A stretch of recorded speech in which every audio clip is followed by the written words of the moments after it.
Hello and welcome to a First Post POV. In geopolitics, we often say that a country's influence depends on hard factors like its military, its geographical size, or its population.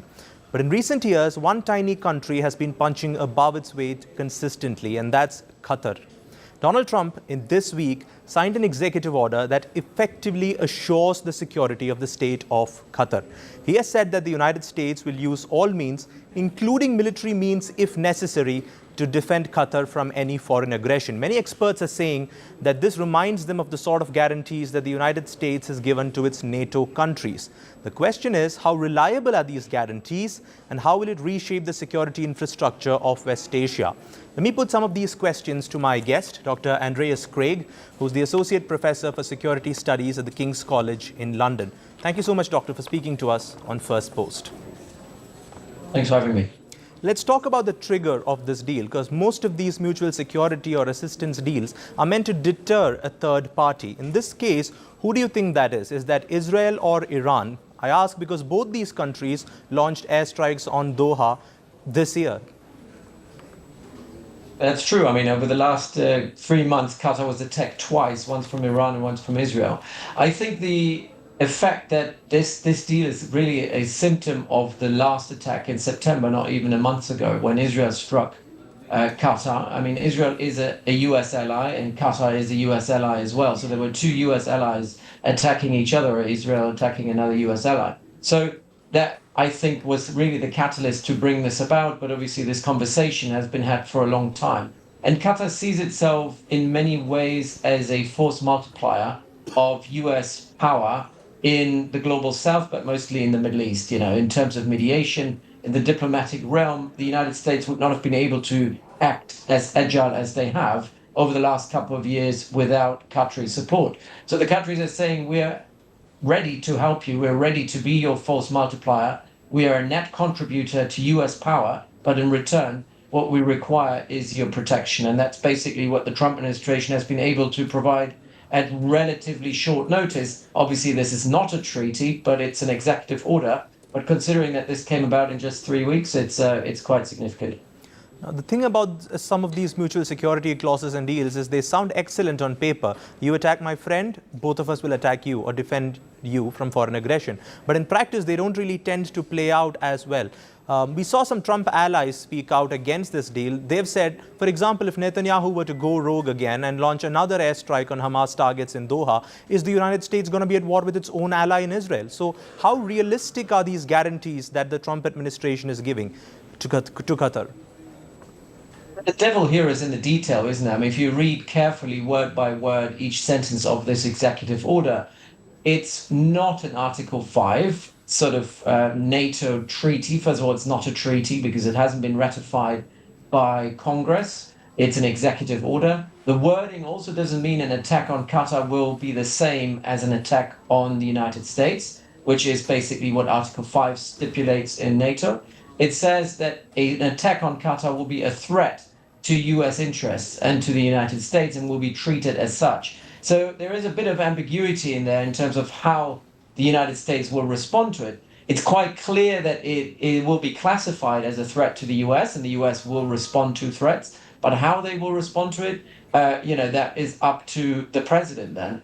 And so it's not 100% a deterrent against Israel. I think Israel has shown under Netanyahu in particular that how rogue it has become as an actor in the region. And so I don't think this is a deterrent against Israel per se, at least not an all-encompassing deterrent. But I think it is certainly a step up from the sort of security guarantees that the United States have given to Qatar traditionally. But obviously it doesn't mean that the US will go to war with Israel. But there will be very serious consequences. There could be diplomatic nature. It could be a freezing of US military aid to Israel. And let's be clear, I mean, Israel cannot survive without US support. So Israel will have to think twice now whether they would take such a risk again. Will Qatar also be worried about the nature of these assurances? Like you mentioned, this is an executive order. It's not a treaty that's been ratified by the US Congress. And therefore, the next president after Donald Trump could easily just say, I'm not going to hold myself up to the promise that was made by Donald Trump. And therefore, we're withdrawing these security guarantees. So will Qatar be satisfied with this executive order, or will they push for something more concrete, which at this point seems unlikely to pass through the US Congress. Yeah, I mean, there's other Gulf states have been in a similar position. They wanted for years, the Saudis in particular, for years wanted to have a very solid, similar to Article 5 treaty commitment of the United States to Saudi Arabia's security, and they didn't get it. And the reason being that there's just too much opposition in Congress, and Saudi Arabia is obviously a different kettle of fish from Qatar. But nonetheless, the US is trying to withdraw itself from any security commitments outside NATO, and even within NATO, they're trying to put a lot of these guarantees up for questioning at the moment. So, it's unlikely that Congress will ever agree to anything like this. But I think for the Qataris, for the moment, they'll be satisfied. That's as good as it gets in this short amount of time, as I said before. But I think they'll be trying to lobby, at least, for a treaty further down the line. We shouldn't also forget Qatar is a major non-NATO ally to the United States, which is another sort of interim designation that the United States gives to its partners. So it means that Qatar has already a special status in the Gulf for US interest and also for US sort of strategy in the region. And that's also due to the fact that they host Al Udeid, which is, if you will, a massive aircraft carrier right in the middle, right in the heart of Western Asia. And the Qataris are paying for it. And the United States has the benefit of using that airbase for all its kind of operations in the region. So that means Qatar always has an elevated status, and it's an institutional relationship that goes far beyond the relationship between Qatar and Trump. Do you see this unsettling the status quo within the Arab countries as well? Because like you mentioned, others like the Saudi Arabians and the Emiratis have long wanted these sort of guarantees. They've not got it yet. But at the same time, in the last couple of weeks, we saw Saudi Arabia sign some sort of a similar treaty with Pakistan, as if to say that the Americans are not giving us what we want, might as well turn to the Pakistanis. So do you think that this particular treaty or this agreement that Trump has signed is sort of going to shift the status quo within the Arab world?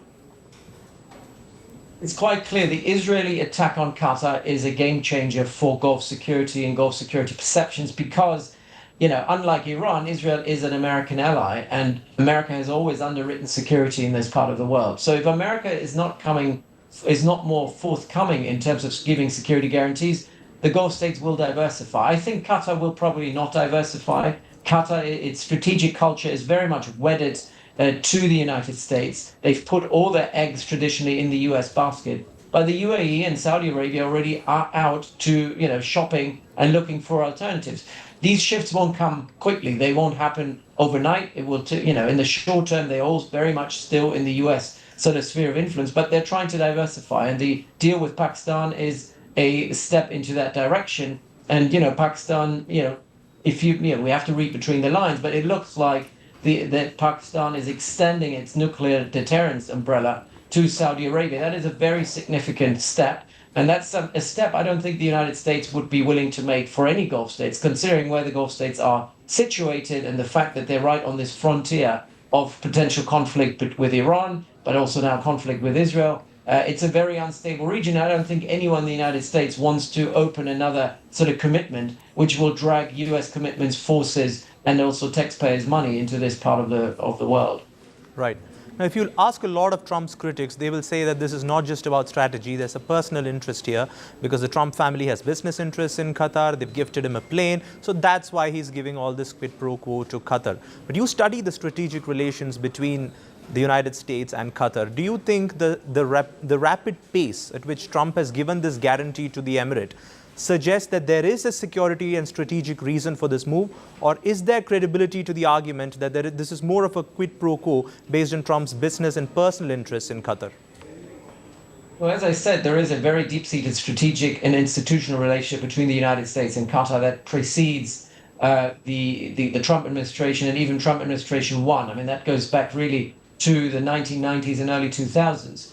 When Al Udeid was developed into what it is today, which is the most important base, US base in the region. So that is irregardless of a political relationship with Trump.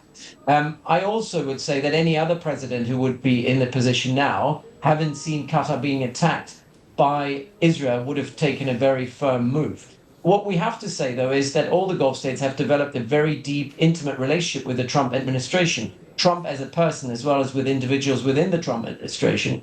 And that intimate relationship is kind of now a lever that they can use to get their way. It's part of a new sort of network-centric statecraft. I mean, you mentioned when you started the conversation, you were saying that there are new means and ways now to influence. And I think it's no longer about the military that you have. It's no longer about the boots on the ground that you have, but it's about influence. It's networks that you can build with influential companies or influential individuals. And I think the Gulf states have a long-lasting sort of history of engaging individuals on a personal level, leaders on a personal level.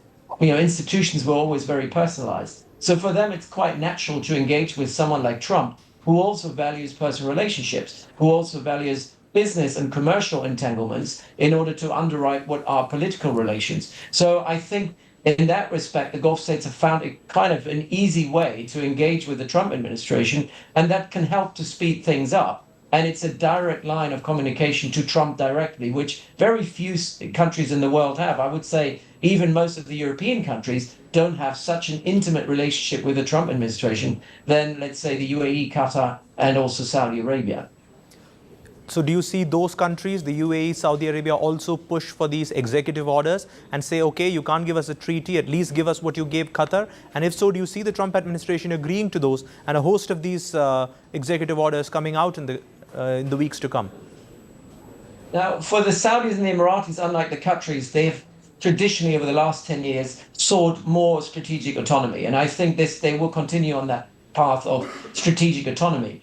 That means the US can contribute to strategic autonomy. So rather than having an executive piece of paper that you can rely on, they want to have solid, robust defense defense mechanisms, arms deals, and so on, that actually provide them with a lever to deter and attack and defend themselves as well. And so I think the UAE and also Saudi Arabia will put pressure on the Trump administration to get more deals, more defense deals, more influx of defense equipment from the United States. And if the US is not delivering, they're quite ready to go elsewhere, whether it's Russia or China, or potentially even India or Pakistan, who also have a very intimate relationship, defense relationship with this part of the world. So I think they are out to diversify. But unlike Qatar, I think they will not just bet on the US. They will also try to find other ways to actually make it meaningful and make it count and give them hard capability rather than relying on sort of diplomatic assurances. Finally, let's just take a step back from Qatar and look at the region as a whole. In the last decade, the whole gist of the US policy in West Asia was the pivot, that we're no longer going to be entangled in these forever wars in West Asia, that our new focus is basically in Asia and in the Indo-Pacific. But with all that's happened in the last 2 years and these new security guarantees that Trump is giving to Qatar, should we read this as a US repivot back to West Asia, or is that too much to say at this point? Well, no, that's definitely too much. That pivot to Asia was a grand strategic move that the United States have made. Grand strategic in a way that it basically endures even when and as presidents and White Houses are changing. I think that's an institutional pivot and an institutional shift. And obviously America First, which is the banner under which Trump is running, and also potentially any successor of Trump will run. America First means the US is not getting re-entangled in this part of the world. And I think the difference here is, unlike Israel, and I think that's the kind of the elephant in the room, Israel still is a net consumer of US power rather than a contributor. It gets tens of billions of dollars of military aid and support. It costs taxpayers money. It drags the United States back into conflict. I think the Gulf states have found a different way of doing it. They're saying we're willing to pay for it.